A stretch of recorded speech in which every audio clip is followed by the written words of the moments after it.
Dako po tayo sa pagpapahayag ng salita po ng ating Panginoon. Our sermon text will be coming from 1 Corinthians. Atin pong lalakbayin yung una pong 13 talata. 1 Corinthians chapter 10, verses 1 hanggang verse 13. So ito po ang sinasabi ng ating Panginoon. Basahin ko po siya mula sa FSB translation. Mga kapatid, nais kong malaman ninyo na ang ating mga ninuno ay napasailalim ng ulap at silang lahat ay tumawid sa dagat. At lahat ay nabautismuhan kay Moises sa ulap at sa dagat.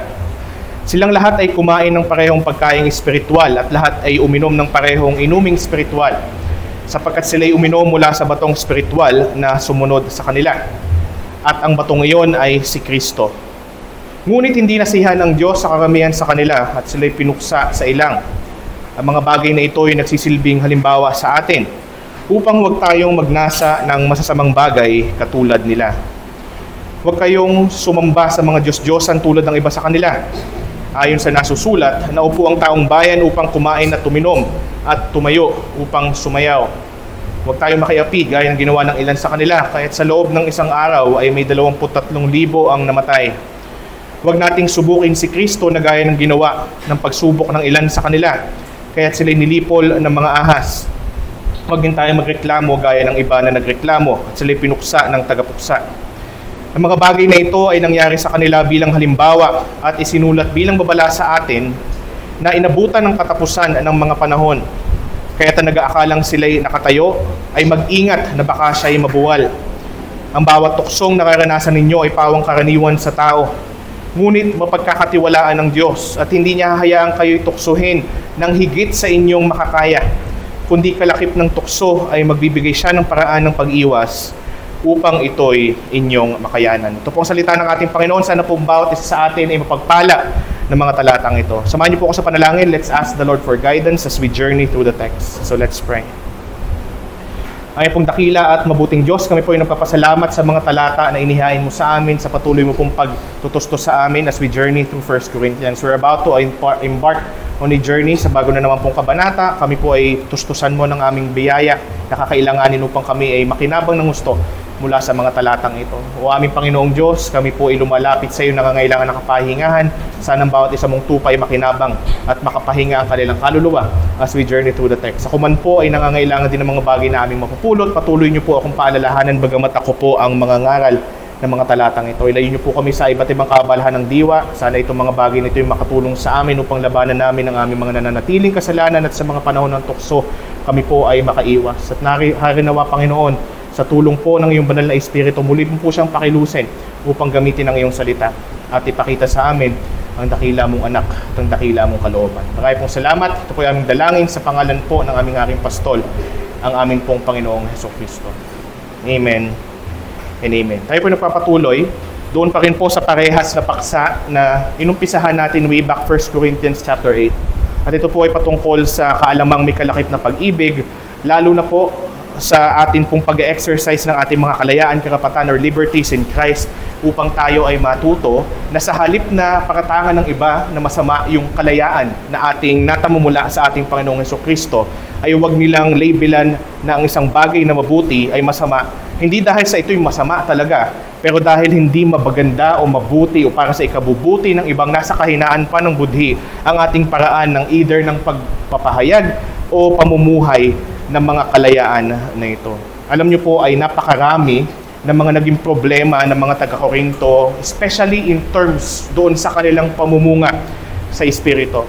Alam niyo po, isa sa mga pinagpalang iglesia not only materially ngunit spiritually ang mga taga-Korinto. But even though sila ay talagang pinahakot ng Diyos ng katakot-takot na mga biyaya, spiritual man o material, ngunit nandun pa rin at umiral ang katigasan ng puso ng mga mananampalatayang ito. It is not to say that they are not true believers, bagamat namuhay sila for a season, medyo mahaba-habang season yon sa ganitong paraan. Ngunit ang kanilang mga puso noong mga panahong iyon ay napanaigan, yung tinatawag nating seasons of sin and temptation sa isang believer, napanaigan ang kanilang pusong makalaman dahil na rin sa kanilang iba't ibang kamalian. not really in terms of doctrinal knowledge, kung tutusin, ngunit kamalian nila sa kanilang pananaw patungkol sa kung ano ba ang layunin ng Diyos, kung bakit tayo binigyan ng ating Panginoon ng biyaya na malaman pa at patuloy na lumago sa mga kaalaman na ito, especially yung ating knowledge patungkol mismo sa ating Panginoong Hesukristo. As we embark on another journey sa panibagong kabanata ng 1 Corinthians, patuloy po natin na pairalin sa ating isipan na sa karamihan ng mga kaalaman ay pinagkakaloob sa atin ng Diyos, kailangan ay matuto tayo na alamin natin ano ba ang layunin ng ating Panginoon. Kung bakit binibigay sa atin yung mga ganitong klaseng spiritual na pagpapala, maging mga physical na pagpapala ang ating natatamo. Ano ba ang layunin ng Panginoon kung bakit ang mga bagay na ito ay kanyang mapagbiyayang binibigay sa atin?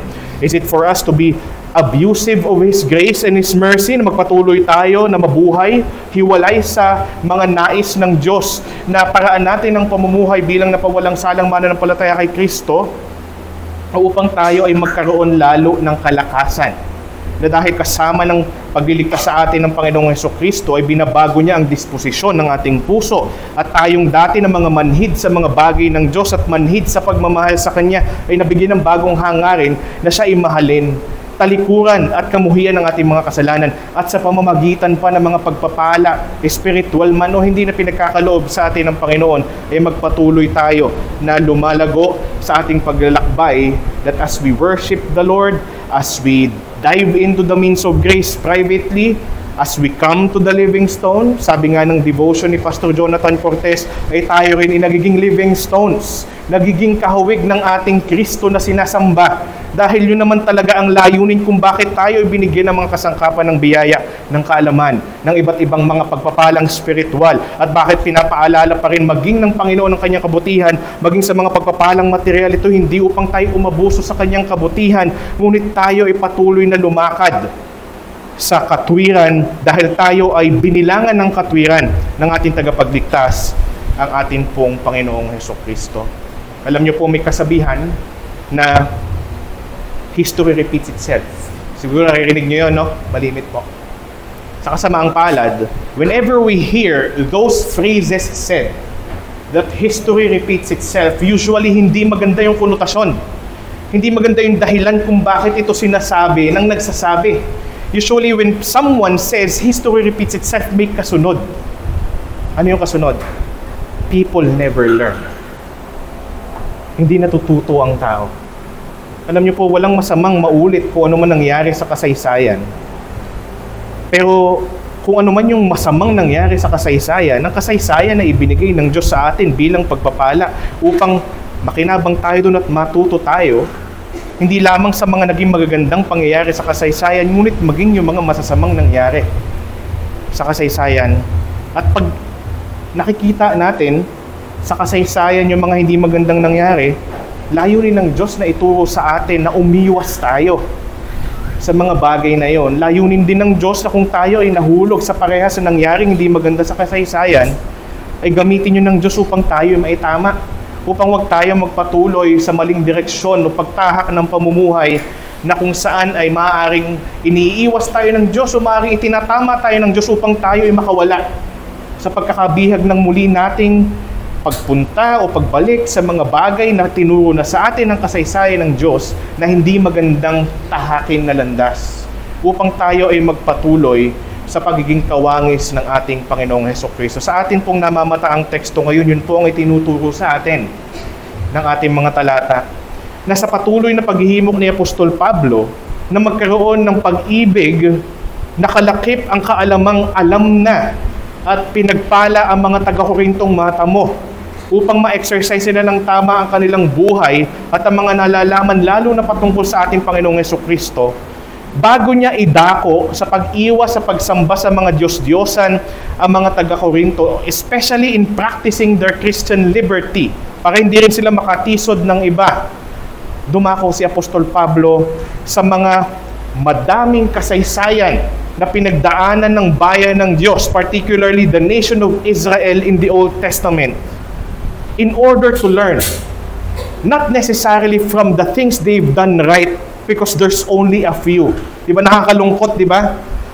There's only a few things that the Israelites have done bilang nation ng Diyos ng Old Testament, But ang layunin dito ni Pablo kung bakit niya muling ipinapaalala sa kanila mula sa kasulatan ng kasaysayan ng naging buhay ng mga taga-Israel nung panahon sa Lumang Tipan ay upang matuto ang mga taga-Korinto at sila ay maitama na huwag nilang tularan ang mga kamalian na mga pinagdaanan at tinalunan o nilundagan ng mga Israelita noong Lumang Tipan. Bakit po kasi kagaya ng mga Israelita noong Lumang Tipan, ang mga mananampalataya na taga-Korinto, and I would say, and I think many and all of Christians would agree, na lahat ng Kristiyano ay parehas. Pinagpala tayo ng hustong-husto. And to argue the point even more, mas pinagpala tayo kaysa sa mga Israelita noong Lumang Tipan.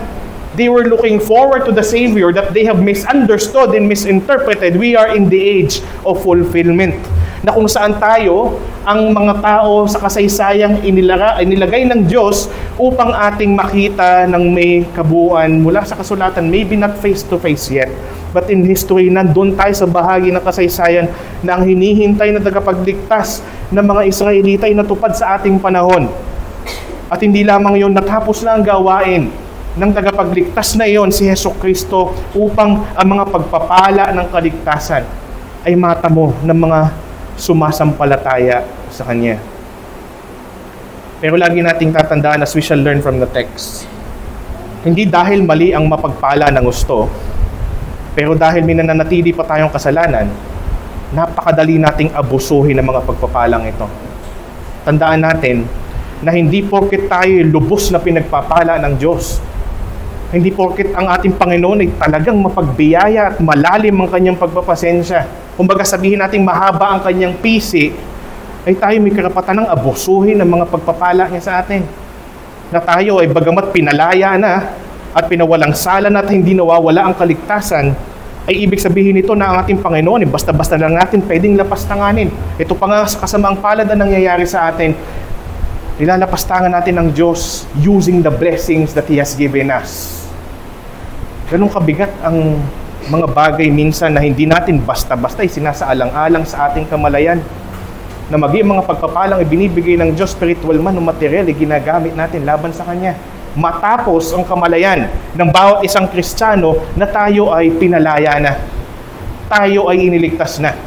Tayo ay inihahawig na sa wangis ni Kristo. Tayo ay iniugnay sa ating Panginoong Hesukristo at kailan may hindi mahihiwalay sa Kanya. Pero nawa ang mga talata natin ngayon maging babala din po para sa atin. Nakagaya ng sinabi ni Apostol Pablo sa verse 12, and let me read, "Kaya nag-aakalang siya'y nakatayo ay mag-ingat na baka siya'y mabuwal. Kung iniisip natin na tayo ay nakatindig na kay Kristo at kailanman hindi mabubuwal, may tama ka. Pero kung ang iyong buhay o ang ating buhay ay talagang salungat sa inaasahan sa isang pinagpala, lalo na ng biyaya ng kaligtasan sa Panginoong Hesukristo, ito'y babala. Kung inaakala mo na ikaw ay nakatayo, mag-ingat ka at baka ikaw ay mabuwal. Dahil, bagamat totoo na ang pagpapawalang sala ay sa pamamagitan ng ginawa lamang ni Kristo, na ating natatanggap sa pamamagitan ng pagsisisi at pananampalataya lamang sa Kanyang persona at tinapos na gawain, at bagamat nandun ang pangako ng Diyos na hindi tayo malalaglagan naman na mangyari, pero totoo pa rin na kung ang kaligtasan ay may paraan, ang kaligtasan ay may katibayan. At ang katibayan na ikaw ay tunay na pawalang sala ay hindi mo inaabuso, hindi natin inaabuso ang biyaya ng Diyos. Hindi natin ginagamit ang biyaya ng Diyos at mga pagpapala sa atin laban sa Kanya, at ating sinisikap na pumalag sa mga panahon ng tukso, dahil hindi na natin pwedeng sabihin bilang mananampalataya na hindi ko kayang pumalag. Yun yung mismo sinasabi ni Pablo, especially in verse 13. Ibang usapan kung unregenerate ka o unregenerate tayo. Pero dahil ang mga pagpapalang binigay ng Diyos kasama ng kasulatan, biyaya ng Espiritu na ipaunawa sa atin ang nilalaman ng kasulatan, kaligtasan ni Kristo, ang pakikisama ni Kristo, ang pinagtagumpayang gawain ni Kristo, at iba pang mga means of grace na kaloob sa atin ng Diyos. Sa bawat tuksong dumadapo sa atin, ang mga bagay na ito sa biyaya ng Diyos at sa biyaya lang niya ay ating makakayanang iwasan. At hindi lang yon. Sa buong kasulatan, ipinangako sa atin ng Diyos na tayo ay Kanyang sasamahan sa anumang pagkakataon at sa anumang panahon, anumang mga sirkumstansya o kalagayan ng buhay, sa pagdurusa man o sa tukso. At ang sabi rito ni Pablo, his argument, kaya natin makakaya ay dahil yung pagsama din ng Diyos sa atin. Mapagkakatiwalaan ng Diyos. At hindi niya hahayaang kayo tuksuhin ng higit sa inyong makakaya, kundi kalakip ng tukso ay magbibigay siya ng paraan ng pag-iwas upang ito'y ating makayanan. At isa pa, itong mga bagay na ito, bago sabihin ni Pablo as his concluding sentence, para matauhan ang mga umaabuso sa pagpapala ng mga taga-Korinto. Ito kagandahan din ng biyaya ng Panginoon kung bakit din masasabi natin makakayanan natin ang mga tukso pag ito'y dumating. The Lord is making us aware early on. Madaling mahulog when we are caught off guard. Tama ba? Madaling matalo sa isang digmaan kapag hindi natin alam na may sasalakay pala. At madaling matalo at bumagsak kapag hindi natin alam kung anong pwedeng gawin. The Lord is giving us everything that we need to know. Dahil sinabi ni Pablo sa verse 11 na ito yung bahagi ng biyaya ng Diyos. Kaya hindi natin pwedeng sabihin, hindi ko kaya pag may tukso. Ang sabi niya, ang mga bagay na ito ay nangyari sa kanila. Bakit daw? Bilang halimbawa at isinulat bilang babala sa atin to forewarn us, to make us aware, so that we won't say, I'm surprised, I'm caught off guard, and many other excuses. Tayo na inabutan ng katapusan ng mga panahon because we are in the last days. At ito isang bagay na sana sa ating paglalakbay sa teksto ay ating damhin ng gusto at ipagpasalamat sa Diyos dahil ito ay talagang makakatulong sa ating lahat upang tayo ay makapagpatuloy ng may lakas at makapagpatuloy ng may kagalakan na kahit nung sinabi ni Pablo kailangan ng disiplinang may hapdi o disiplinang may pagtanggi sa sarili. Kaya ito nasabi ni Pablo ay dahil may mga ganitong bagay. Kaya nating tanggihan ang ating sarili, kaya nating magkaroon ng disiplinang may direksyon dahil ang Diyos ay nagbibigay sa atin ng kakayanan. Ang Diyos ay nagbibigay sa atin ng babala. Ang Diyos ay nagbibigay sa atin ng impormasyon upang kung anumang mga tukso na sinabi niya dito, ang bawat tuksong naranasan natin ay pawang karaniwan sa bawat tao. Hindi ka special snowflake na parang unique lang sa iyo ang isang tukso. Pero ang ating Panginoon ay ibinigay sa atin ang ating mga kailanganin upang kung itong klaseng tukso na ito'y kumatok sa atin at bumulong sa atin, tayo, ayon sa biyaya ng mapagkakatiwalaang Diyos, ay mabigyan ng paraan ng pag-iwas, kalakip ng mga tuksong darating. Bahagi ito nung sinasabi sa atin ng Diyos, na bahagi ng Kanyang biyaya sa atin ay ang matuto tayo, hindi lamang sa mga maayos na ginawa ng iba, ngunit maging sa mga kamalian ng ating mga taong namamataan. Ito man ay Kristiyano o hindi Kristiyano. Mula po sa ating teksto ngayong umaga, ito po ang ating mensahe. Ang banal na kasulatan ay ibinigay ng Diyos sa mga Kristiyano upang matuto din tayo sa mali ng ibang tao. Nais ko pong ulitin, ang banal na kasulatan ay ibinigay ng Diyos sa mga Kristiyano upang matuto din tayo sa mali ng ibang tao. Tatlo po ang ating titingnan para matuto tayo sa kamalian ng mga nauna sa atin at upang tayo ay makaiwas na mahulog patuloy sa mga bagay na makikita natin na kasalanan at kamuhi-muhi sa ating Panginoong Diyos. At kung tayo ay nasa panahon na kung saan tayo nagtatampisaw ngayon sa mga kategorya ng ganitong klaseng kasalanan, ay tayo maitama, mabigyan tayong babala at tayo matuto at mabigyan tayo ng biyaya. Na bagamat maaring tayo ay nasa kalagitnaan ng pagtatampisaw sa mga kasalanang kamuhi-muhi sa ating Panginoon, sa panahong kasalukuyan, maybe, ay makita natin yung comfort that the Lord really sympathizes with our weakness. Na patuloy siya na nagbibigay ng biyaya, sinasamahan tayo, inaakay tayo upang tayo makawala sa pagkakabihag natin sa mga kasalanan kagaya ng kung anumang kasalanang mababanggit sa mga talata natin ngayon. Tatlo pong bagay ang ating titingnan. Una, ang pagpapala ng Diyos. Ang pagpapala ng Diyos ang ikalawa, ang pagbababala ng Diyos. Ang pagbababala ng Diyos ang ikatlo, ang pag-aalaga ng Diyos. Ang pag-aalaga ng Diyos. Talakayin po natin yung una, ang pagpapala ng Diyos. Ever since matapos ang pagbati ng ating Apostol Pablo sa mga taga-Korinto, ay nakita na natin na kaagad-agad na siyang lumundag sa pagsasaway. Oo, totoo na ang mga taga-Korinto ay dapat talagang ipagpasalamat ni Pablo dahil sila ay nakatanggap ng biyaya ng kaligtasan, kapatid niya ang mga ito sa pananampalataya, at siya ay nabigyan ng pribilehiyo ng ating Panginoon na siyang magamit na kasangkapan upang madala sa kanila ang mensahe ng Ebanghelyo, at sa biyaya ng ating Panginoong Jesucristo, nabigay niya yung mensahe na sa kabila ng katotohanan siya'y nangangatog ang tuhod. Makikita natin sa 1 Corinthians 2, upon his first contact with the people of Corinth, dahil sa mga ito'y mababagsik na mga tao, para siyang pumunta sa Tondo noong araw, with no offense to those who are from Tondo. Pero ay sa biyaya ng Diyos, napakalaking pribilehiyo sa kabila ng hamon, ng takot at marami pang ibang maaaring maging hadlang. Talagang siya'y kinasangkapan upang madala ang Ebanghelyo. Marami ang sumampalataya, nagkaroon ng iglesia sa Corinto. Ngunit pag-alis ni Pablo doon, upang pumunta at magministeryo sa Ephesus, nakita natin na from that point on, nakikita na inabuso ng mga mananampalatayang ito dahil sila yung mga baby pa. Diba, sila yung mga bago pa sa pananampalataya, ang dali nilang umabuso sa mga biyayang kanilang natamo. Kaya nga sa pagbati ni Pablo sa sulat na ito, allow me to read 1 Corinthians chapter 1, verses 2 to 9. Ito yung mga bagay na sinabi ni Pablo. Makikita natin na correlated o pattern din talaga ni Pablo na laging magpaalala ng pagpapala bago siya magsaway. Kasi dito pinaalala niya yung mga pagpapala ng mga Israelita bilang kagamitan o kasangkapan para umpisahan yung pagsasaway niya o pagpapaalala niya sa mga taga-Korinto. Pero in 1 Corinthians chapter 1 verses 2 to 9, tingnan niyo yung mga pagpapala ng mga taga-Korinto. Sa iglesia ng Diyos na nasa Korinto, sa mga ibinukod para kay Kristo Jesus, yun ang una. They were set apart. Punong-puno to ng salvation blessings at tinawag na maging banal. They were effectually called.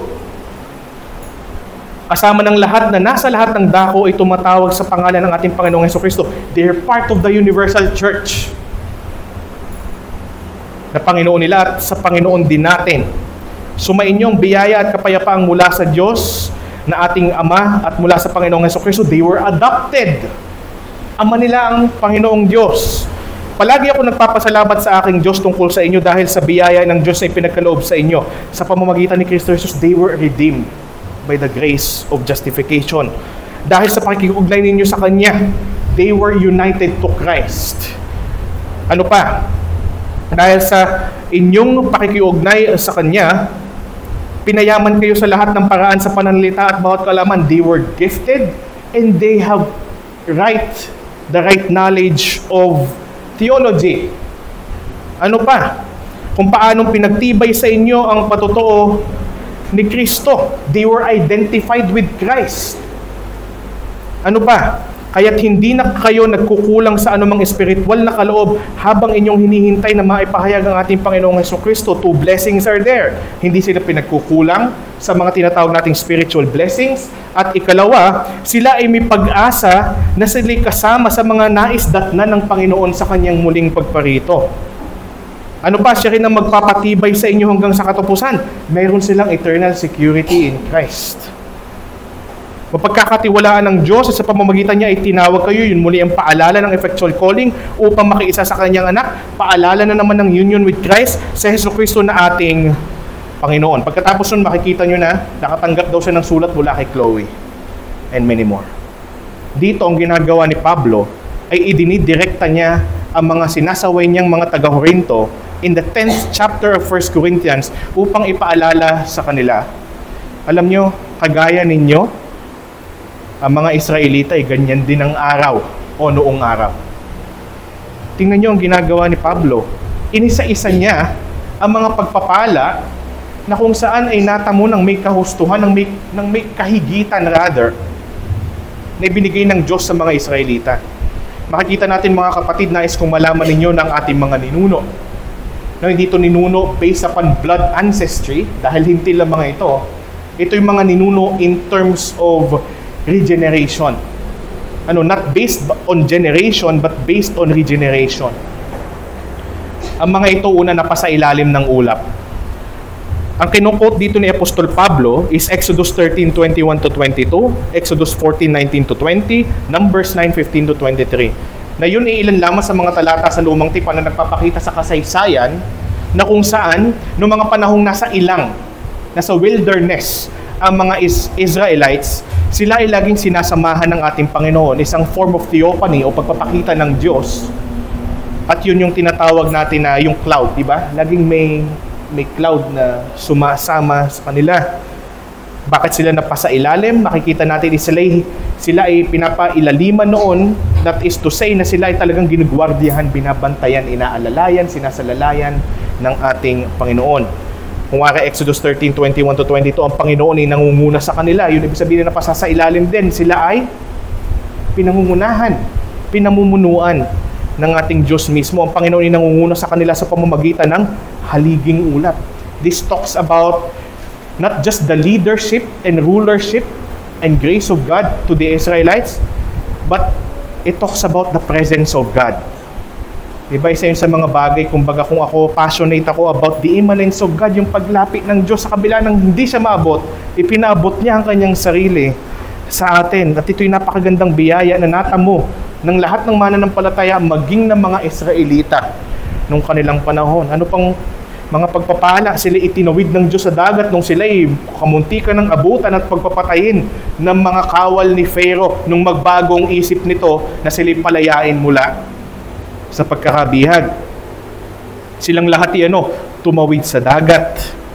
Ang mga kinukot ditong passage ni Pablo is Exodus 14:21 to 29, na ito'y binanggit din in Psalm 106 in verse 9 nung inaalala ni David ang history ng mga Israelita, at ito'y inilagay niya sa kanyang salmo, sa kanyang awit.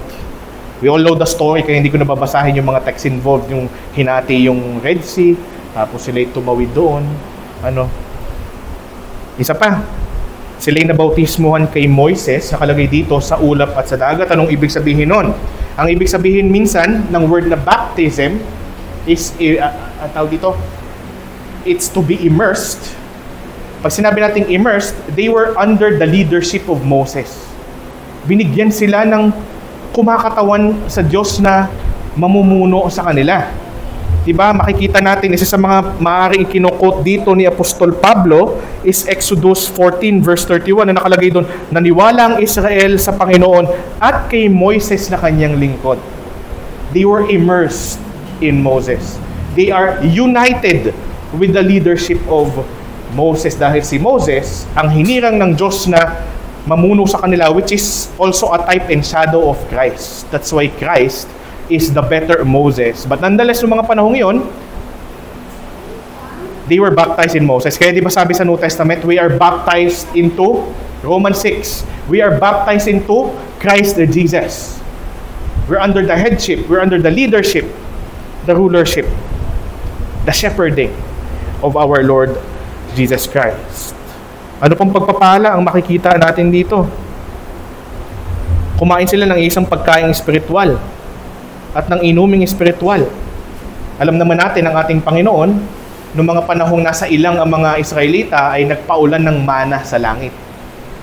At hindi lang yon, noong mga panahong sila'y nauuhaw, binigyan sila ng, sabi ng Panginoon kay Moses, kausapin mo yung bato at bibigyan kanya ng inumin na tubig, na sa kasamaang palad ay hinampas ni Moses, pero nagbigay pa rin ng tubig. At sabi rito, ang sinisignify noong nangyaring iyon, the rock is Christ. Kasi kaya ginagawa yun ni Pablo dahil ipinapakita rin ni Pablo through the history of Israel that the fulfillment of all the blessings na natanggap ng mga Israelita is Jesus Christ. Anong nangyari? Sabi ka, usapin mo yung bato. Hinampas ni Moses. Nagbigay pa rin ba ng tubig yung bato? Kung ikaw hampasin ka, magbibigay ka pa rin ng tubig sa nauuhaw na ng hampas sa'yo? Diba kung titingnan natin ganoon, pinapakita yung biyaya pa din. Kasi kahit si Kristo ay nakatanggap ng mga pangungutya ng tao, natibay pang pasakit mula sa mga makasalanan, nagbigay pa rin siya ng biyaya ng kaligtasan. Kaya yung ginagawa ni Pablo, in that rock is Christ. Ay dahil gusto rin sabihin ni Pablo, just as they were blessed in the Old Testament, you are more blessed than them. You are in the age of fulfillment. Hindi man tunay na tubig na maiinom ang inyong tinanggap. Ang tinanggap nyo ay ang tubig ng buhay mismo. The water of life, Christ Himself. Yun yung mga bagay na naisabihin ni Pablo, napupuspos kayo ng mga pagpapala. Alam nyo, sa 1 Peter 2:4, timing na timing nga eh. Kaya ako'y tuwang-tuwa sa Providence. Ito lang devotion sa amin ni Pastor Jonathan Cortez. 1 Peter 2:4, sa paglapit ninyo sa Kanya ang batong buhay. Si Kristo ay tinatawag laging darak. Ganon din naman sa iba't ibang dako ng lumang tipan, ang Diyos ay laging tinatawag na bato. Kagaya sa Deuteronomy 32:4 or chapter 15 ng Deuteronomy 32:4, verse 15, verse 18, verse 30 and 31. Tinawag na bato ang ating Diyos. Mahalaga yung paalala ng pagpapala. Kasi ito ay isa sa mga paraan o mga pangunang paraan upang ipaalala sa atin na hindi natin dapat inaabuso ang siyang nagpapala sa atin. Alam nyo, kagaya ng mga taga-Corinto, wala tayong pinagkaiba sa kanila. Ligtas ang mga nakikristo. Hindi mawawala sa kamay ng Ama. Hindi itatakwil ni Kristo. Pero hindi ito nangangahulugan na dapat nating sagarin ang pagpapasensya ni Kristo. Hindi ito nangangahulugan na binigyan tayo ng pagpapala ng ating Panginoon at talagang tayo pinagyayaman sa mga ganitong pagpapala. Hindi man tayo bigyan ng tig-1 bilyong dolyar. Hindi naman kasi yun ang pagpapalang talagang pinaprioridad ng Diyos. Pero tayo ay talagang nag-uumapaw sa mga spiritual na pagpapala. We just fail to recognize it at many points of our life. But nevertheless, you are blessed if you are in Christ. And you will be blessed kung ikaw ay magsisisi sa iyong kasalanan at sasampalataya kay Kristo. Na hindi ka man pangakuan, na hindi ka na magkakasakit o hindi hindi ka man pangakuan na ikaw ay yayaman, pero ikaw ay sasamahan ni Kristo. Nasa sa iyong biyaya ng kaligtasan, patatawarin ka. Nasa iyong pakikipag-isa ng Diyos at pakikipagkasundo at huhustuhin pa ito sa Kanyang muling pagparito kung ikaw ay magsisisi at sasampalataya sa Kanya. Pero alalahanin natin as we are looking in this part of this text, how blessed we are in Christ. Hindi natin pag-aralang mabuti, how am I stewarding these blessings that I have in Christ? Especially the gift of eternal security. Alam niyo, sa tingin ko, you may agree to disagree, but I think that is the most abused salvation blessing. Eternal security, I would argue, is the most abused salvation blessing. Alam niyo kung bakit? Kasi nakalagay din sa teksto eh. Yung kaninang binasa natin, sabi sa verse 12, kung akala mo ikay nakatindig, mag-ingat ka at baka ikay mabuwal. Baka self-deceive ka.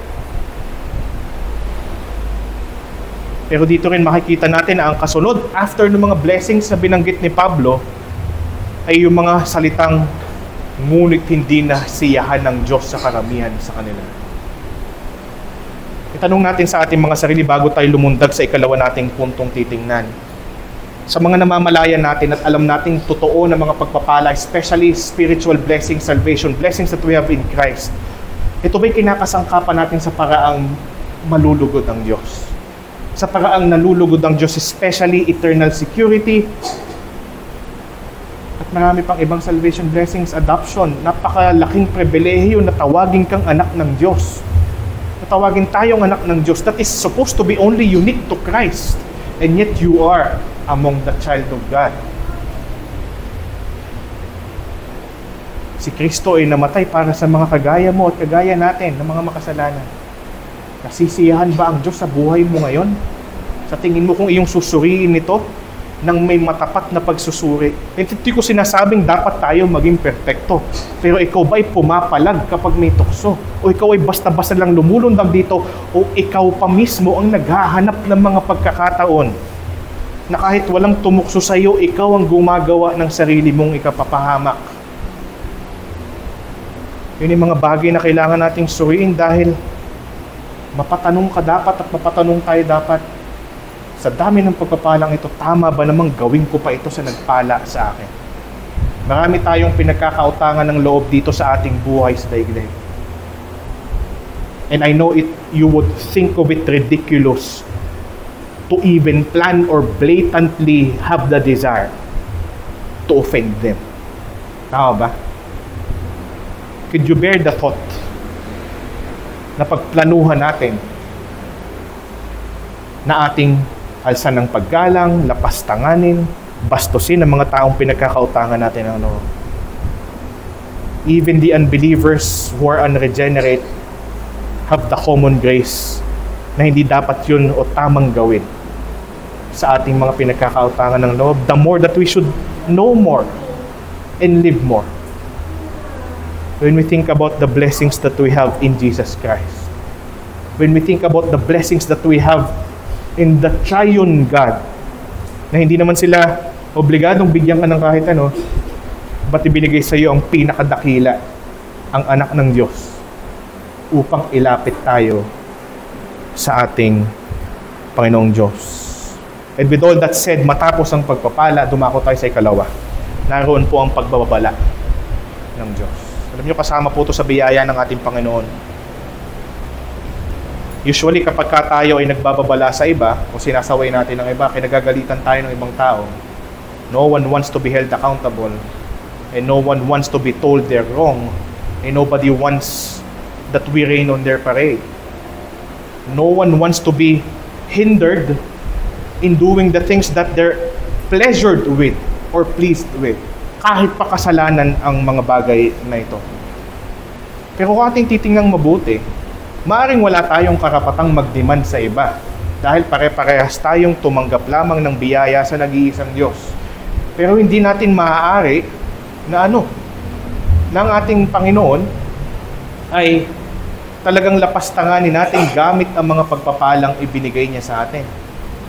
Wala tayong karapatang sabihin sa ating Panginoon in any way, shape, or form, verbally man o by way of life, na wala kang karapatan to hold me accountable.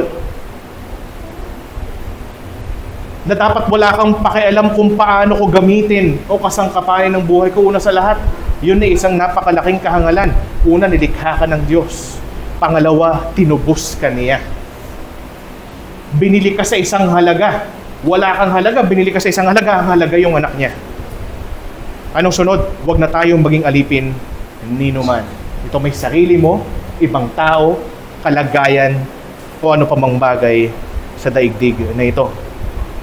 At naroon sinabi na ang pinakaunang babala sa pag-abuso sa pagpapala ng Diyos ay ito. Hindi nasiyahan ng Diyos, at dahil hindi nasiyahan ng Diyos, karamihan sa kanila na umabuso sa mga pagpapala ng Diyos ay pinuksa sa ilang. Sila ay pinuksa. At magpapakita muli ng kasaysayan si Pablo. Let us learn from the history of the Israelites once more. Not only in terms of blessings, but in terms of their mistakes. At mahalaga ang mga pagbababala ng ating Panginoon. At ito isang pribilehiyo. Hindi dapat natin kinagagalitan. Ito'y bahagi ng pagsasaway ng Diyos. Hindi dapat natin kagalitan ang pagsasaway ng ating Panginoon. Sabi ni Richard Baxter sa kanyang aklat na A Call to the Unconverted, and I quote, "Great privileges are no security without holiness. The Israelites had the cloud and the sea, yet many fell in the wilderness." Sabihin, marami akong pagpapala mula sa Diyos. Teka lang.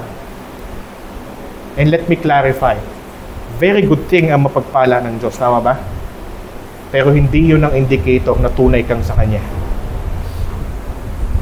The true indicator that we are really in Christ are not the blessings,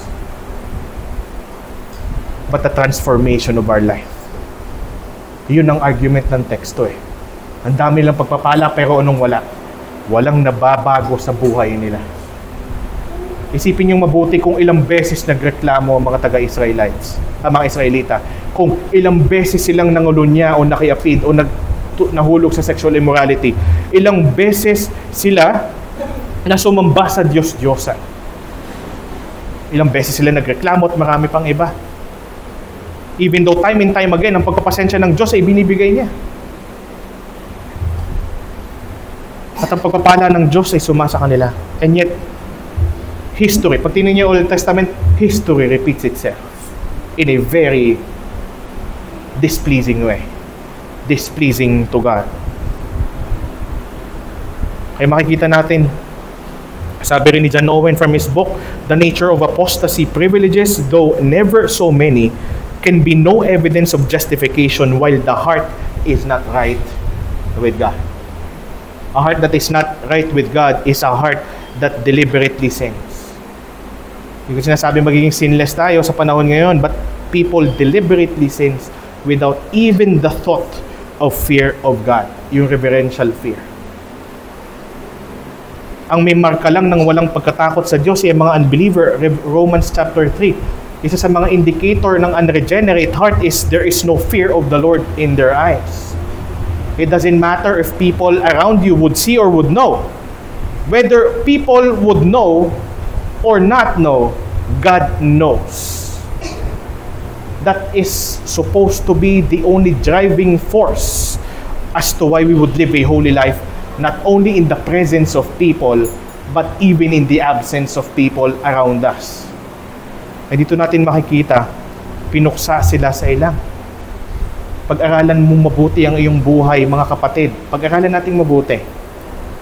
Kung inakala natin tayo nakatindig, sigurado ka bang hindi kapuksa-puksa ang buhay mo?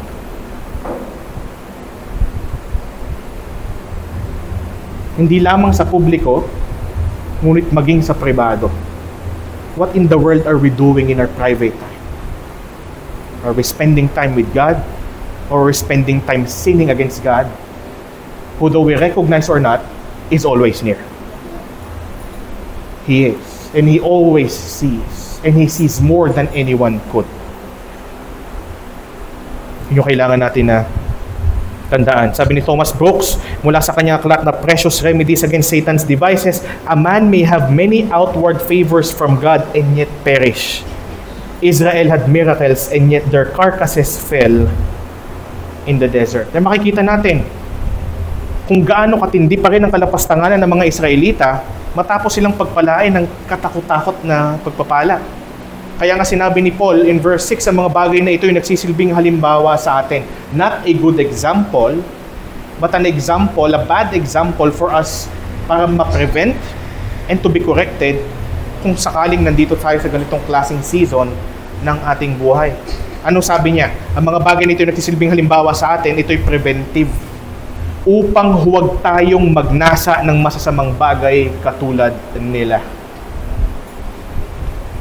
It all comes with this root. Ito'y ugat. Desire. Whatever we desire of,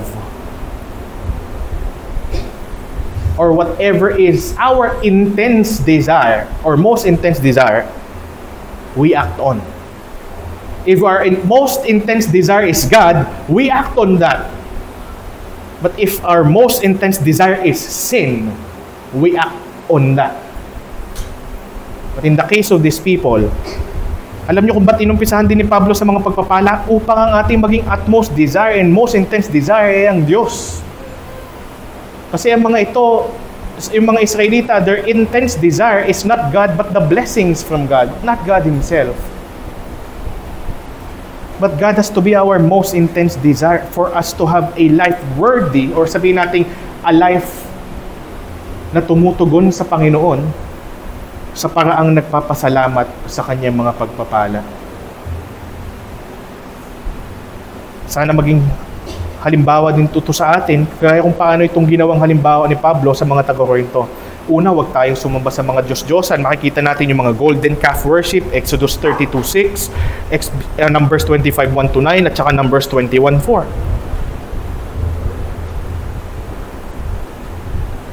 Sila ay sumubok sa Diyos. Anong sinabi? Sila ay pinuksa ng Diyos. Nagrereklamo sila? Sige. Pinuksa sila ng Diyos. Sila ay nakiapid. At ano ang nangyari sa kanila? Sila ay sa loob ng isang araw ay 23,000 ang namatay. Tindi noon, pag sa isang bayan ay may namatay na 23,000, ay napakalupit na bagay yon. Pero hindi dahil malupit ang Diyos, pero malupit kasi silang magkasala sa ating Panginoon. Makikita natin yan in Numbers chapter 16 verses 41 to 49.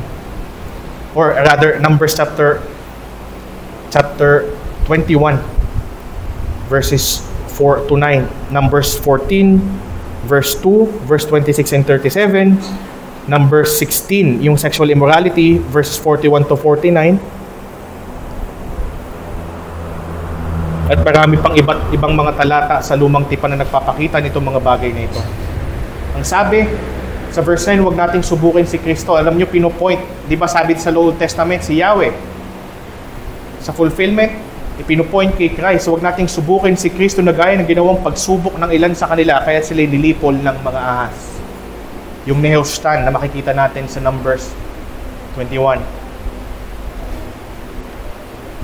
Itanong nga natin sa ating mga sarili, sa mga pagpapala kung alam kong meron ako kay Kristo, sinusubok ko ba ang pasensya ni Kristo?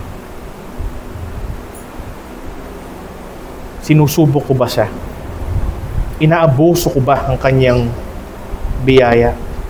Ako ba ay mapagreklamo kagaya ng paulit-ulit na pagreklamo? Inilabas na nga sa Ehipto, pinakain pa ng mana, pinatawid sa dagat,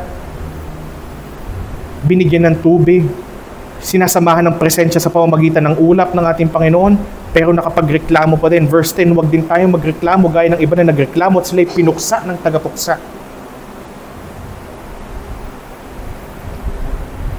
Itanong natin sa mga sarili natin ng mga bagay na ito.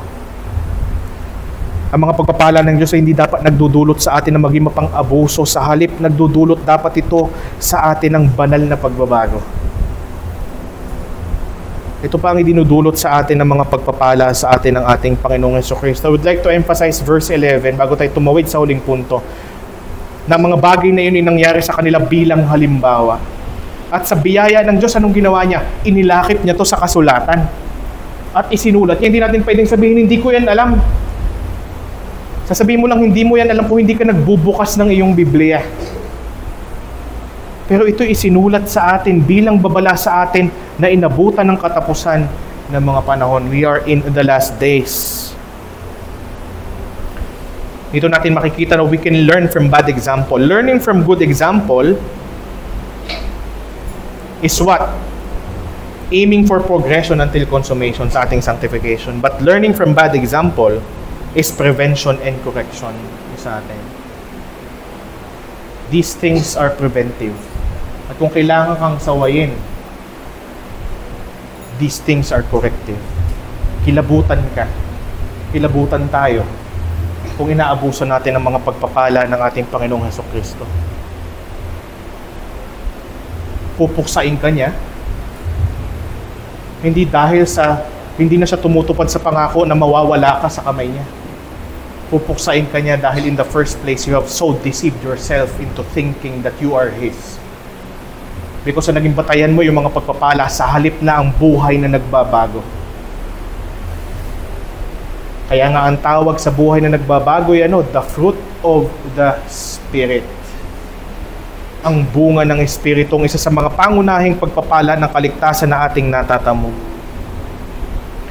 Tandaan nating mabuti, ito yung sabi ni John Owen from his book, The Nature of Apostasy, and I quote, "The church in the wilderness is a glass wherein we may see our own faces.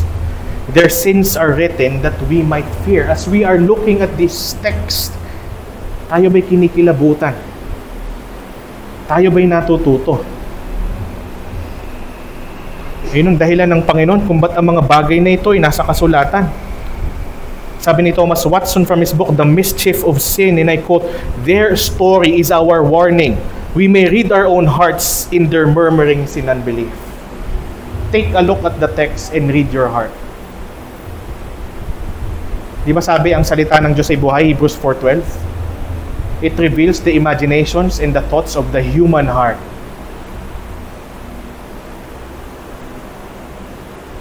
Yun yung mga bagay na kailangan nating alalahanin mula dito sa teksto na ito.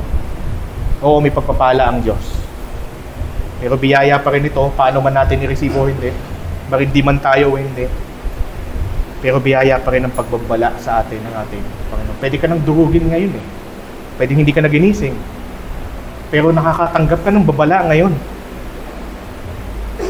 Biyaya pa rin yun. Biyaya pa rin yun sa ating lahat ng ating Panginoon. Kaya nga matuto tayo at sumunod sa mga babala ng Diyos sa kasulatan upang huwag tayong mahulog sa pansariling kalinlangan. So that we may know that we are not self-deceived. Verse 12, kaya't ang nag-aakalang siya'y nakatayo ay mag-ingat na baka siya'y mabuwal.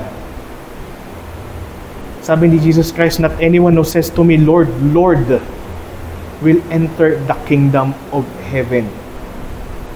Isa yung nakakatakot na bagay. Pero isang mapagbiyayang bagay mula sa Diyos para as early as now, we may reflect and examine our own life, our own selves. Kaya nga sabi rin ni Pablo doon sa ending ng 2 Corinthians chapter 13 verse 5, suriin ninyo ang inyong mga sarili kung kayo nasa pananampalataya. Subukin ninyo ang inyong mga sarili. Hindi ba ninyo nababatid na sa Jesucristo ay nasa inyo, maliban na lamang kung kayo'y hindi nagtagumpay sa pagsubok. Examine yourselves, ourselves, dear brethren and beloved sheep of the Lord Jesus Christ. Napakadaming pagpapala, napakamapagbiyaya ng babala, pero dumako at dumundag tayo sa ikatlo, ang pag-aalaga ng Diyos. Alam niyo, ang ating Panginoon nakakatuwa eh. Hindi lang niya pinapaalalahanan tayo ng mga pagpapala niya. Hindi lamang tayo binababalaan ng Panginoon or sinasaway, tinatama pag kailangan tayong itama o sawayin at babalaan. Pero laging kasama yung pag-aalaga ng Diyos sa atin. Panginoon ay lagi may tinatawag na consolation sa huli. He does not only correct, He consoles, He comforts.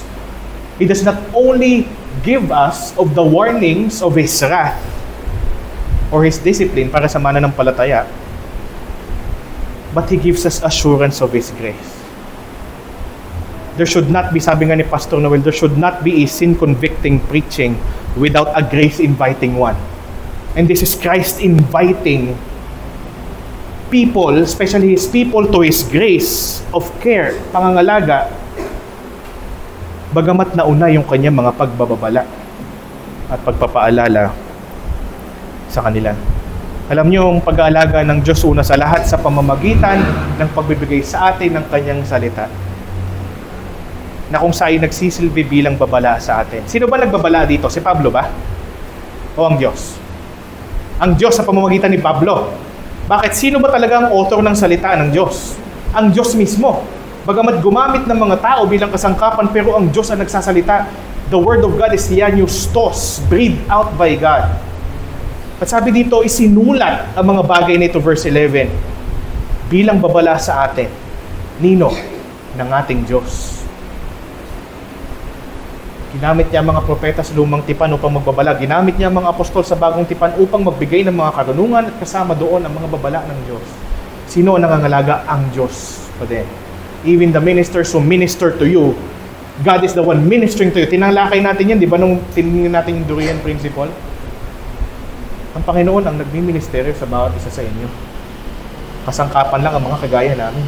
Sino mang tatayo sa pulpito upang mangaral ng may katapatan ng salita ng Diyos. At kasama sa mga pangangalagang ito yung pagbababala sa atin. At sabi nga ni John Flavel mula sa kanyang aklat, the keeping of the heart, the faults of others should be as so many sea marks to warn us of those rocks upon which they have been split. Habang pinapakinggan natin, tinitingnan ng mga talata sa ating harapan, isipin nyo, kasi ito yung realidad. Ang Diyos ay nagsasabi sa akin, matuto ako sa mali nila upang hindi na ako mahulog din sa mga pagkakamalang ito.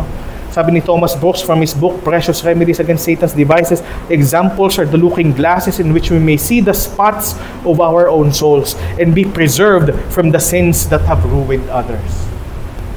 Pag nakita nyo ng mali, anong matututunan doon? Huwag tularan. Pag nalaman yung mali, anong matututunan doon? Huwag gayahin. Pag nalaman nyo na yung consequences ng pagkakamali ng iba, anong lesson doon? Huwag nang hakbangan ng parehas na landas na hinakbangan niyo dati. At kung kayo natuto na maging sa inyong sariling mali dati, kung talagang natuto kayo, huwag niyo nang balikan. Huwag na natin balikan ang ating mga nakaraang kahangalan. Thomas Watson, from his book, The Doctrine of Repentance, God sets before us the miscarriages of others that we may take warning by them and not venture upon the like. Sabi ni Richard Baxter from A Christian Directory, yung book niyang yon, the faults of others are permitted for our instruction. He that is wise will observe and avoid the steps that lead to such ruin. And finally, Samuel Bolton, from his book, The True Bounds of Christian Freedom. We need the stories of the saints' infirmities that we may learn to beware of those sins which proved so dangerous to them. All throughout history, ito ang belief maging ng mga Puritan. At lahat ng mga Kristiyano dapat sa daigdig ito. At ang gandahan dito, ang pag-aalaga ng Diyos ay hindi lamang sa pamamagitan ng pagbababala, ngunit ng kanyang katapatan. And as we gradually close, let's focus on verse 13. Diba? Alam natin we have to make sure we're not self-deceived dahil ng verse 12. Huwag nating akalaing tayo nakatayo tapos inconsistent ang buhay natin sa inaasahang buhay kay Jesucristo. Mag-ingat tayo na baka tayo mabuwal. Pero ito yung sabi ng Panginoon. Alam talaga ng ating Panginoong tayo ay matutukso pa din. Kaya nga nagkatawang tao ang ating Panginoong Jesucristo at nakaranas ng tukso sa iba't ibang paraan gaya natin. Bagamat hindi nagkasala, we can never, ever pinpoint our fingers to God and say, you don't understand.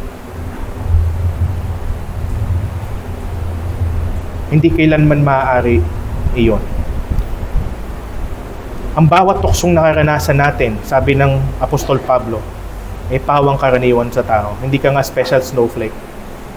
Na parang first case ka nung temptation na yon o kung ano man. O parang bukod tanging ikaw na lang. Pero tingnan niyo yung sunod na salita. After the expression of the reality of temptation, even in the believer's life, the very first words after that, mapagkakatiwalaan ng Diyos. God could be trusted. God is faithful. God is the God of integrity. He who began a good work in you, Philippians 1:6, is faithful enough to complete it until the day of Jesus Christ. Alam nyo, isa yun sa mga bagay na kulang tayo. Kaya tayo lundag na rin lamang sa mga tukso kasi it reveals that we are not trusting the trustworthy Christ and the trustworthy God. Kung pagkakatiwalaan siya Alam nyo, kasama sa pangako na hindi niya hayaang kayo'y tuksuhin o tayo tuksuhin ng higit sa ating makakaya, ay una sa lahat sa incarnation ni Christ. Doon pa lang, walang dapat patunayan si Kristo, walang dapat patunayan ng Diyos, pero may pinatunayan siya. Hebrews 2:18, palibhasa'y naranasan niyang tuksuhin sa may kakayahang tumulong sa mga tinutukso. Naging tanong yan nung nakaraan, tama ba? Nung inaaral ko itong text itong nakaraan, sabi ko, Lord, para pala akong inahanda mo na sa paghahanda ko dun sa sermon. May nagtanong Pero totoo kasi yun Si Kristo ay tinukso upang tulungan tayo kapag tayo'y tinutukso. Sa madaling salita, pag tinukso sa ng unang paglapit kay Kristo, na mapagkakatiwalaan. Maaring iba sa atin ay maaring sincero sa paglaban sa tukso pero hindi makawala. Alam niyo kung bakit maaring ang ginagawa natin ay sa ating sarili tayo nagtitiwala. Self-discipline can only come from the what? Not from the will, but from the heart. Sabi ni William Cheng, kinote natin nung nakaraan. Willpower has no use, but the power of Christ has every use. Doon tayo sa Kanya lumalapit, hindi sa ating sariling kakayahan. Kaya tayo hinihimok na magnilay at manalangin at makipag-isa kay Kristo sa bawat pagkakataon sa mga pribado man o pampublikong kasangkapan ng biyaya dahil lahat kayo at ako at lahat ng Kristiyano, walang araw na hindi tayo tutuksohin. Nahihibang ang isang tao, lalo na ang isang Kristiyano, pag inisip niya maaaring siya hindi matukso sa isang araw o kahit isang oras. At ang kamalayang yun ay dapat magbigay sa atin ng puso at ng kasigasigan upang tayo ay magbigay talaga ng aktibo na pakikibahagi sa lahat ng kasangkapan ng biyaya. Dahil ang pakikibahagi sa mga kasangkapan ng biyaya ay talagang patunay na nagtitiwala tayo sa katiwa-tiwalang Diyos, especially in dealing with our remaining sin, in our temptations. Kaya hindi natin pwedeng sabihin hindi natin kaya. Bakit? Kasi tapat ang Diyos. Sinasamahan ka niya palagi. Hindi man natin kasama ang ating mga kapatid sa pananampalataya sa lahat ng pagkakataon, pero kasama mo lagi ang Diyos. You just have to recognize and we just have to really acknowledge His presence by interacting with Him. Eh maaaring tayo magkasama sa isang lugar, but we can disregard and not acknowledge each other's presence if we don't interact. And the Lord is always there. He is. Isa yun sa mga pangangalaga ng Diyos. He will never leave you nor forsake you. So don't forsake Him. Especially in times of temptation. Kaya mo dahil kaya niya.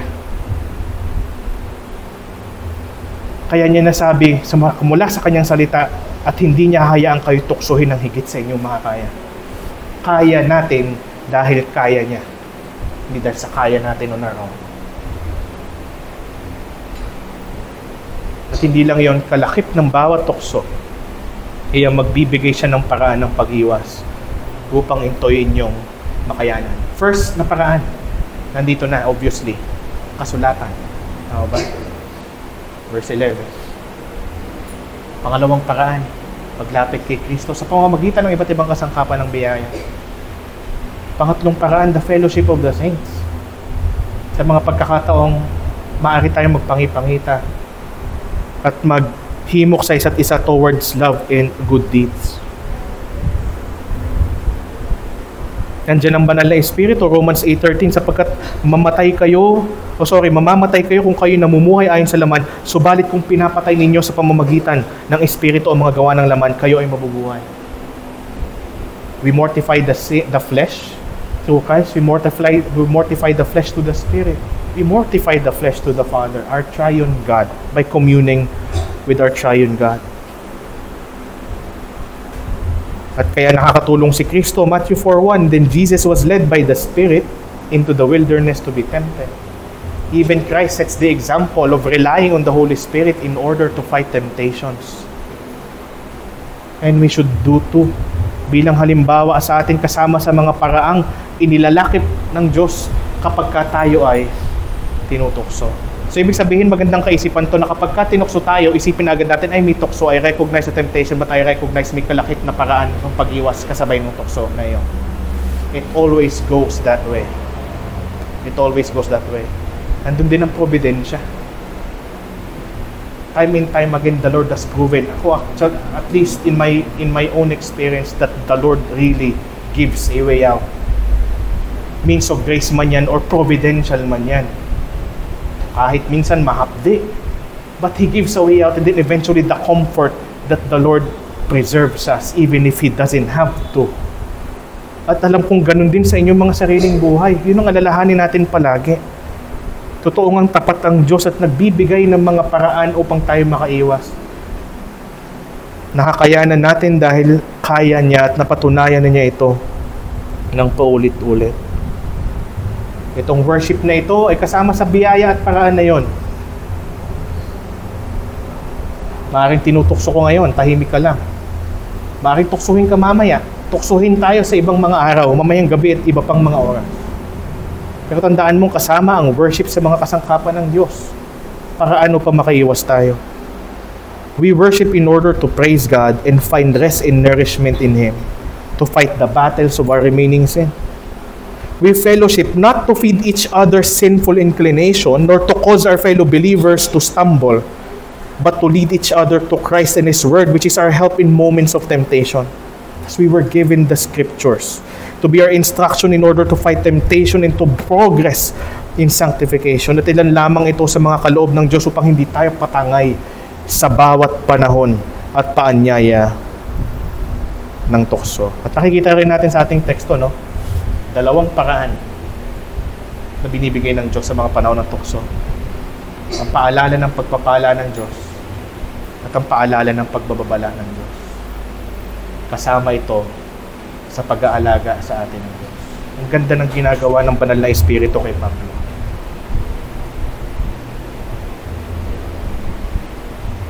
That is the best way to learn from history.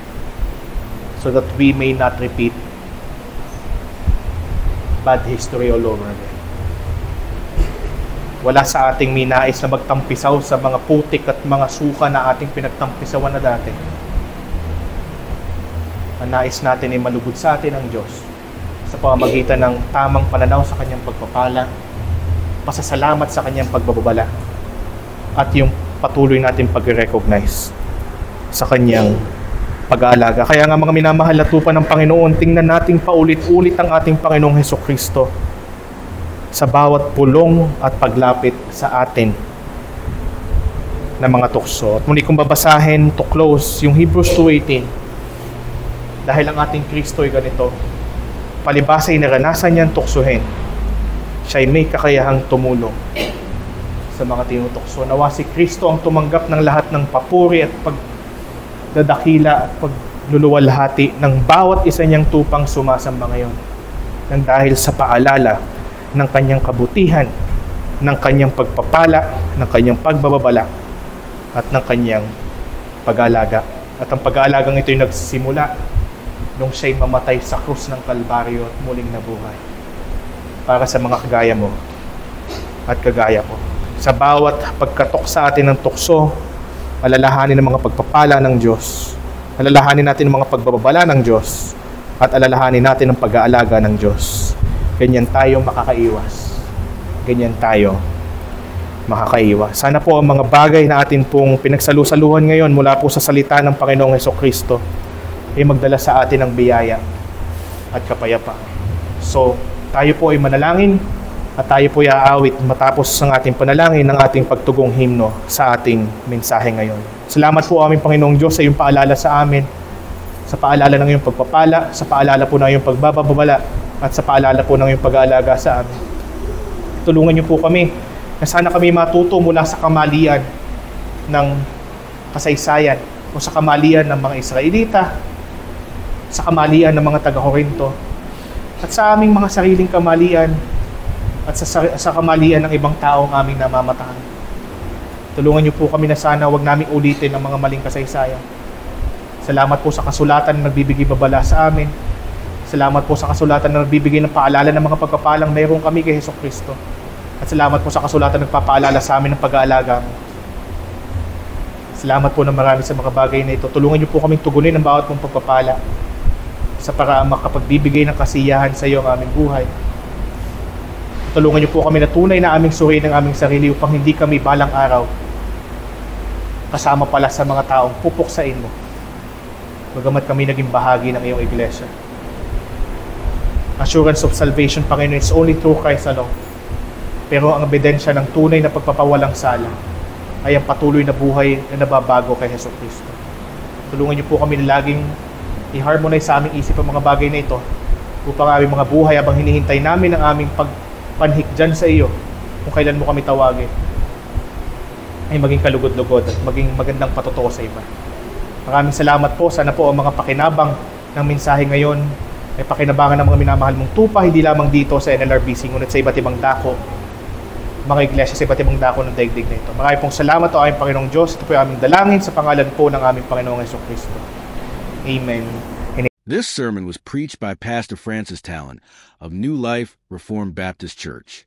We warmly invite you to join us every Sunday for our preaching and worship service at 9 a.m. Come and hear God's word faithfully proclaimed. To God be the glory.